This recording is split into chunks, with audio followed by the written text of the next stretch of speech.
اللہ الرحمن الرحیم۔ غریب نسبی، غریب یا فرد کی کچھ اقسام موجود ہیں جن کا غریب نسبی میں شمار کیا جاتا ہے۔ کسی کیا کہا تھا؟ فرد غریب مطلق کس کو کہتے ہیں؟ جس کی اصل سند میں غرابت ہو۔ اور غریب نسبی کس کو کہتے ہیں؟ جس کی سند کے درمیان میں کہیں راوی اکیلا رہ گیا ہو تو اس کو غریب نسبی کہتے ہیں۔ غریب نسبی کی کچھ اقسام ہیں جنہیں غریب نسبی میں شمار کیا جاتا ہے۔ غریب نسبی میں چونکہ غرابت مطلقاً نہیں ہوتی بلکہ ان میں غرابت ایک معین شخص کی نسبت سے ہوتی ہے۔ اس کا نام اس نسبی اس وجہ سے رکھا گیا کہ اس میں غرابت کس وجہ سے آتی ہے؟ ایک معین شخص کی نسبت سے، ایک معین شخص کی نسبت سے غرابت آتی ہے۔ اس لیے اس کی 4 قسمیں بنتی ہیں۔ جس حدیث کو صرف ایک ثقہ راوی روایت کرے، جیسے محدثین کا یہ کہنا کہ لم یروہ الا فلان، اس کو صرف فلاں ثقہ راوی نے روایت کیا ہے۔ غریب نسبی وہ حدیث جس کو صرف ایک ثقہ راوی روایت کرے، یعنی جس کے سند میں جہاں پہ ایک راوی ہے نا، سند کے جس طبقے میں ایک راوی ہے تو وہ ایک راوی کیا ہو؟ ثقہ ہو۔ ثقہ کسے کہتے ہیں؟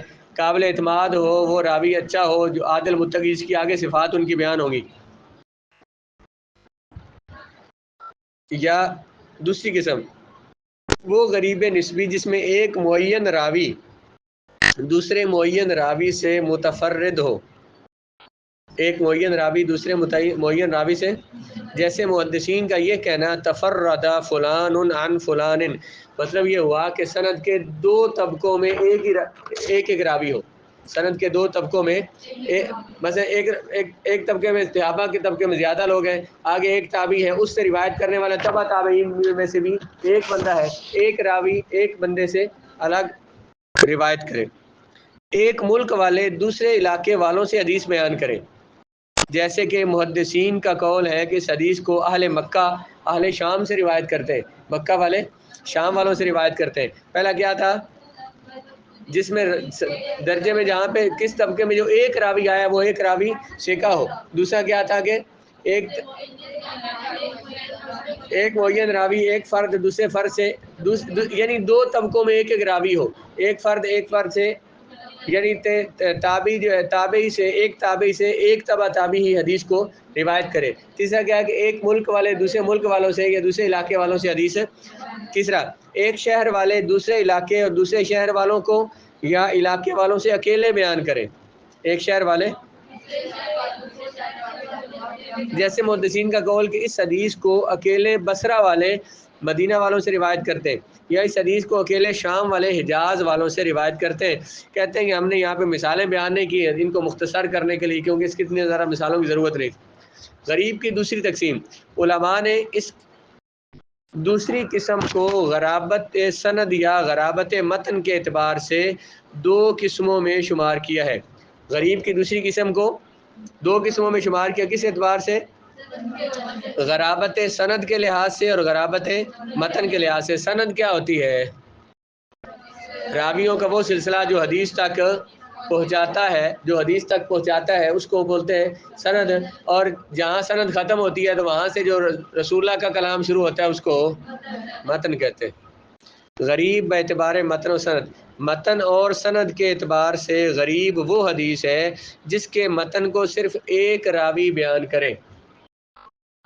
سند اور متن دونوں کے اعتبار سے غریب وہ روایت ہوگی جس کے متن کو صرف یعنی سند کے کسی طبقے میں ایک راوی ہو اور وہ ایک راوی وہ ایک متن بیان کرے۔ سند کے اعتبار سے غریب ہو اور متن کے اعتبار سے غریب نہ ہو۔ اس لیے کیا تھا؟ سند اور متن دونوں کے اعتبار سے غریب ہو۔ اب یہ کیا ہے کہ سند کے اعتبار سے جو غریب ہو، جیسے وہ حدیث جس کے متن کو صحابہ کرام سے ایک جماعت نے بیان کیا ہے، اسی حدیث کو دوسرے صحابی سے اکیلا راوی بیان کرے۔ ایک حدیث کو صحابہ کی جماعت سے ایک بندہ روایت کرتا ہے اور اسی حدیث کو کسی صحابی سے اکیلا راوی روایت کرے۔ اسی قسم کے متعلق امام ترمذی اپنی سند میں فرماتے ہیں ھذا غریب من ھذا الوجہ، یہ حدیث جو ہے اس وجہ سے، اس سند کے لحاظ سے، وجہ بھی سند کو کہتے ہیں، یہ حدیث اس سند کے لحاظ سے غریب ہے۔ سند کے تین مان اس کے لفظ پڑھے آپ نے، سند بھی اور طریق بھی اور وجہ بھی. یہ حدیث غریب ہے من ھذا الوجہ، اس سند کے اعتبار سے.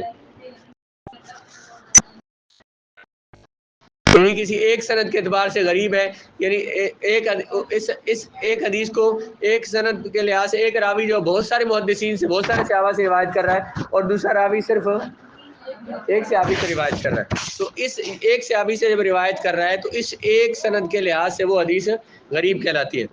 غریب حدیث کے ماخذ، غریب حدیث کے پائے جانے کی جگہ بہت زیادہ ہیں. یعنی غریب حدیث کی بہت ساری کتابیں، مسند بزار، الموجم الاوسط للطبرانی، امام طبرانی کتاب الموجم الاوسط، اس پر مشہور کتاب ہے. غرائب مالک، اس کو امام دار قطنی کی یہ کتاب ہے. الافراد، یہ بھی امام دار قطنی کی کتاب ہے. السنن التي تفرد بكل سنة منها اهل بلده، السنن التي تفرد بكل سنة منها اهل بلده، امام ابو داود السجستانی کی کتاب ہے جن کی سنن ابو داود ہے.